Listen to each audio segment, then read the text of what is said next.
34वां ज़बूर number 34, उसकी 15वीं आयत से हम 19वीं आयत तक इसको तिलावत करेंगे। तो सभी निकाले मेरे साथ ज़बूर 34, उसकी 15वीं आयत से उसकी 19वीं आयत तक हम इसको तिलावत करेंगे। जी सभी ने निकाल लिया? ज़बूर की किताब यानी कि 34वां ज़बूर, उसकी 15वीं आयत से हम 19वीं आयत तक इसको तिलावत करेंगे। तो लिखा है, 15वीं आयत को मैं पढ़ता हूँ। खुदावंद की निगाह साधकों पर है और उसके कान उनकी फरियाद पर लगे रहते हैं। खुदावंद का चेहरा बदकारों के खिलाफ है ताकि उनकी याद जमीन पर से मिटा दे। सादिक चिल्लाए और खुदावंद ने सुना और उनको उनके सब दुखों से छुड़ाया। खुदावंद शिकस्ता दिलों के नजदीक है और खस्ता जानों को बचाता है। 19वीं आयत को सभी मिलकर पढ़ेंगे। सादिक की मुसीबतें बहुत हैं, लेकिन खुदावंद उसको उन सब से रहाई बख्शता है। खुदावंद खुदा के पाक कलाम का पढ़ा, सुना और सुनाया जाना हम सब के लिए बायस बरकत हो। खुदावंद का शुक्र। सभी कहें खुदावंद का शुक्र हो। आमीन। सभी कहें आमीन। आमीन जी। आइए बड़ी संजीदगी, खुशी और शादमानी से अपनी अपनी जगह पर बैठ जाइएगा। खुदावंद आप सबको बरकत दे। एक बार फिर यीशु के नाम में आप सबको सलाम।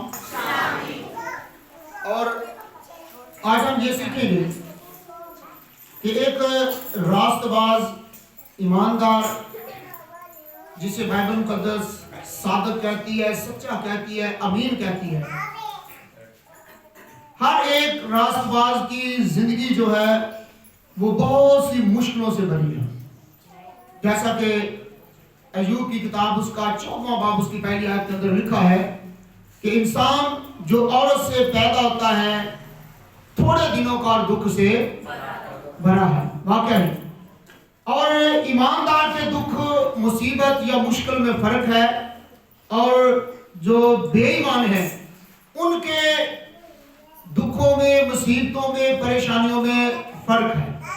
बाइबल मुकद्दस बयान करती है कि सादक अगर 7 बार भी गिर जाए, बार भी गिरता रहे, तो खुदा उसे उठाकर खड़ा कर देता है। लेकिन शरीर के बारे में क्या लिखा है कि शरीर जब गिरता है तो फिर उठने का नहीं, शरीर गिरता है फिर गिरा रहता है।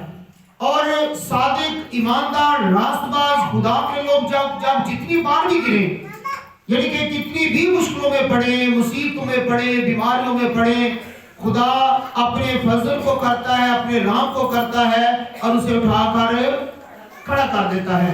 यानी कि ये जरूरी नहीं कि जो शरीर लोग हैं उनकी जिंदगी ही में मुसीबतें, दुख और परेशानियां हो।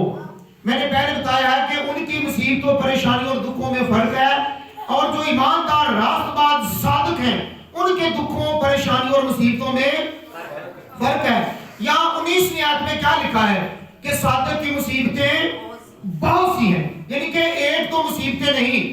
जिन्होंने निजात हासिल कर ली है, जो नई पैदाइश के हामिल हैं, जो खुदा की बादशाही के वारिस हैं, जो खुदा के बेटे हैं, वो ये ना समझे कि हम पर मुसीबतें नहीं आएंगी या नहीं आती या नहीं आ रही।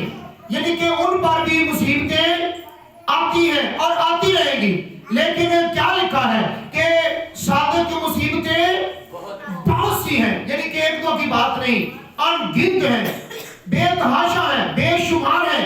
यानी कि सादिक की मुसीबतें बहुत सी हैं, लेकिन खुदा क्या करता है, उन सब मुसीबतों से उसे रहाई बख्शता है, उन्हें रहाई बख्शता है। यानी कि इंसान की, ईमानदार की, सादिक की, सच्चे की, ईमानदार की जो है वो खुदा के बंदा, खुदा के बेटे, खुदा के लोगों की जिंदगी जो है वो मुश्किलों, मुसीबतों से भरी है। लेकिन उन सारी मुसीबतों से रहाई कौन देता है? कौन देता है? खुदा देता है। कौन देता है? बहुत से लोग कहते हैं कि जी ये तो तौबा याफ्ता है, ये तो निजात याफ्ता है, ये तो बपतिस्मा याफ्ता है, ये तो नई पैदाइश का हामिल है, ये तो नए सिरे से पैदा हो चुका है, ये बड़ा खुदा का करीबी है, बड़ा खुदा का नजदीकी है, और बड़े ये गीत गाता है, बड़ी ये प्रस्तुत करता है, बड़ी ये दुआएं करता है, बड़ा ये कलाम सुनता और सुनाता है, और फिर भी इस पर मुसीबतें। लेकिन याद रखिए, ऐसे इल्जामात कभी भी किसी पर ना दे। मैं बार बार यही कहूंगा कि شریر اور راست باز کی مصیبتوں میں فرق ہے. راست باز اور شریر کی مصیبتوں میں فرق ہے. اور خدا جو صادق ہے اس کی بے شک جتنی بھی مصیبتیں ہیں خدا ان ساری مصیبتوں سے اسے کیا کرتا ہے؟ رہائی بخشتا ہے. کیا کرتا ہے؟ رہائی بخشتا ہے. یہ زبور جو ہے یہ داؤد نبی یا داؤد بادشاہ کا ہے اور اس پر بھی بہت سی مصیبتیں ہیں. وہ اپنے تجربات کو بھی بہت زیادہ پیش کرتا ہوا نظر آتا ہے پاک روح کی رہنمائی میں. وہ اپنے تجربات کو اپنے پریکٹیکل کو جو ہے وہ بیان کرتا ہوا بہت سے زبوروں میں وہ ہمیں نظر آتا ہے. جیسا کہ 34ویں زبور میں بھی کہ صادق کی مصیبتیں بہت سی ہیں لیکن خدا ان ساری مصیبتوں سے اسے کیا کرتا ہے؟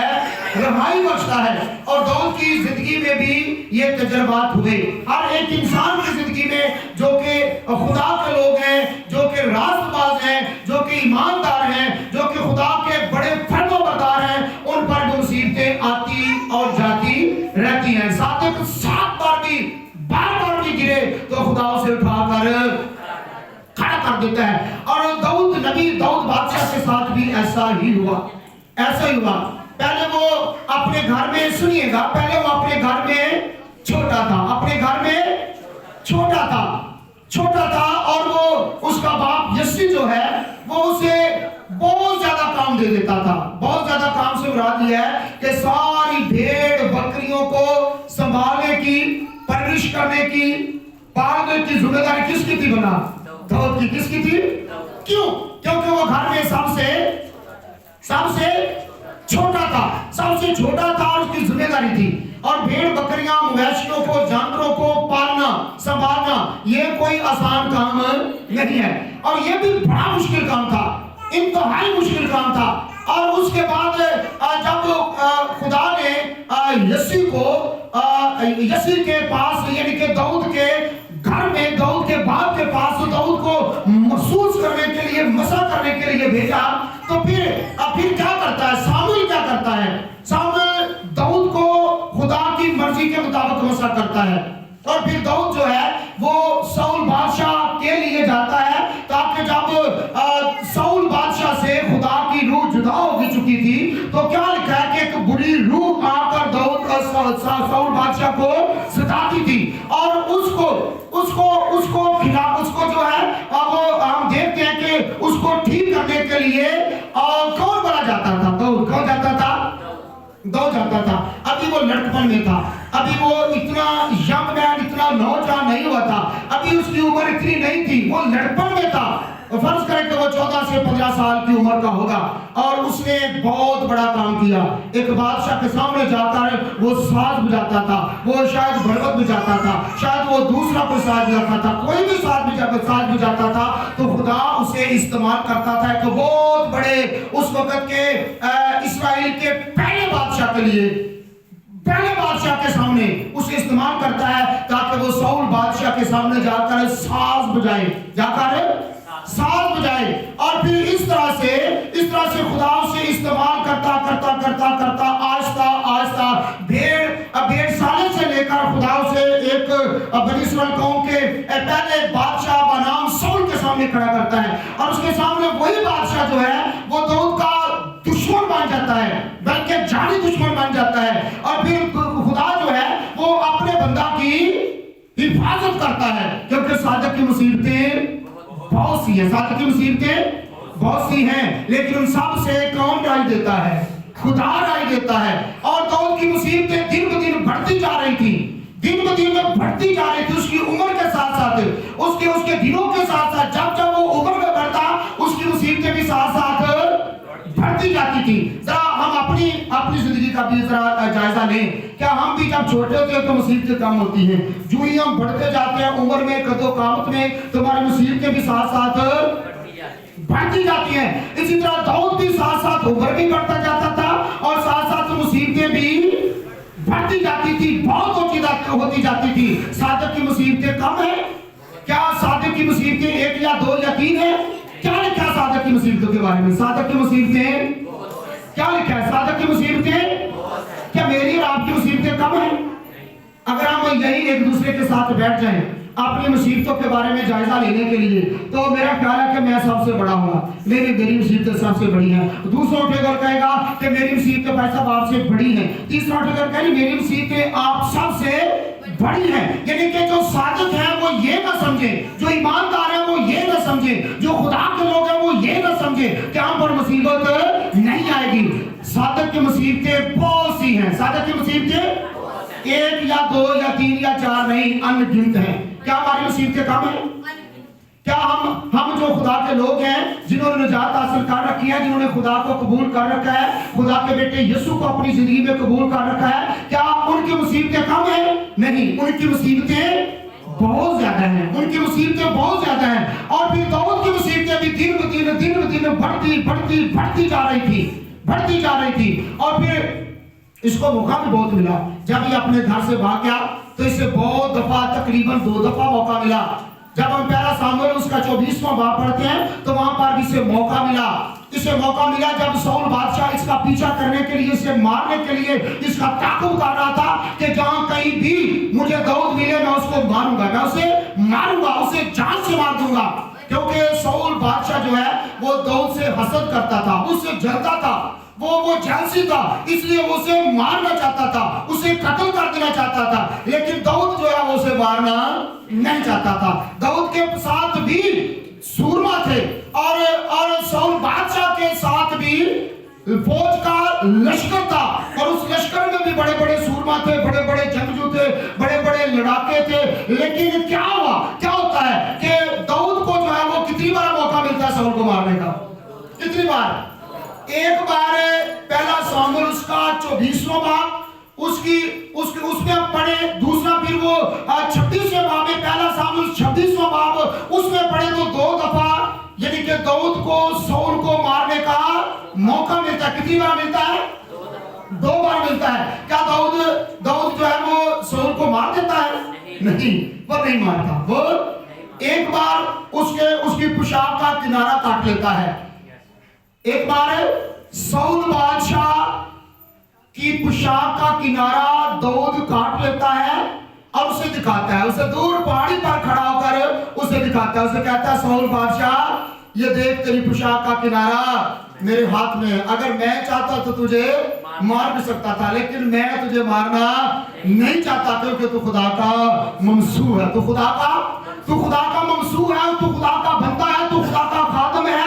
तुझे खुदा ने चुना है ताकि वो बनी इस्राएल का पहला बादशाह तुझे मुकर्रर करे, तुझे मुंतखब करे, तुझे बनाए। और खुदा ने तुझे मसा किया, तुझे मखसूस किया, तू खुदा का ममसू है, इसलिए मैं तुझे मारना नहीं चाहता। देख, मैं अगर तेरी पोशाक का किनारा काट सकता हूँ तो तुझे भी काट सकता हूँ, तुझे भी मार सकता हूँ, तुझे भी कत्ल कर सकता हूँ, लेकिन मैं ऐसा नहीं करता। दूसरी बार भी ऐसा ही होता है कि जो साउल बादशाह है वो एक बियाबान के अंदर अपने फौज के लश्कर के साथ सोया हुआ होता है। और फिर दाऊद बादशाह की नजर, उसके खातों की नजर पड़ती है और फिर वो उसके खातों जाते हैं और जाकर साउल बादशाह की पानी वाली पहले वक्तों में पानी वाली सुराहियां हुआ करती थी। लोग पानी सुराहियों में रखते थे और फिर उसी में से निकाल कर पीते थे। और बादशाह साउल के पास भी सुराही पड़ी थी और एक उसकी तलवार पड़ी थी। और दाऊद के बंदे गए और जाकर उसके सुराहने से वो सोया हुआ था, उसके लश्कर के फौजी भी सोए हुए थे। और जाकर दाऊद बादशाह, उस वक्त वो बादशाह उस नहीं था, और दाऊद के बंदे गए और जाकर जो है वो साउल के सरहाने से उसकी तलवार और उसकी पानी वाली सुराही उठाकर ले गए। लेकिन फिर पहाड़ की चोटी पर खड़े होकर दाऊद ने साउल को पुकारा और कहा कि साउल बादशाह देख, तेरी तलवार और तेरी पानी वाली सुराही कहाँ है? और उसने देखा, उसने कहा ये मेरे पास है। ये अगर मैं तेरे सरहाने से, तेरे सोते में अगर मैं तेरी पानी वाली सुराही और तेरी तलवार उठा सकता हूं तो मैं तुझे मार भी सकता था। मैं तुझे मारना नहीं चाहता क्योंकि तू खुदा का मंसूर है, तू खुदा का मंसूर है। अगर खुदा के लोग लड़ते रहते तो फिर काम कौन करता? सुनिएगा, फिर काम, अगर मैं और आप लड़े, एक दूसरे से लड़े, अपने रिश्तेदारों से लड़े, अपने बहन भाइयों से लड़े, तो क्या हम खिदमत कर सकते हैं? اگر جو ہمارے دشمن ہیں، جو ہماری جان کے خواہ ہیں، جو ہمیں بے شک مارنا چاہتے ہیں، اگر وہ ہمیں مارنا چاہتے ہیں، وہ ہماری جان کے خواہ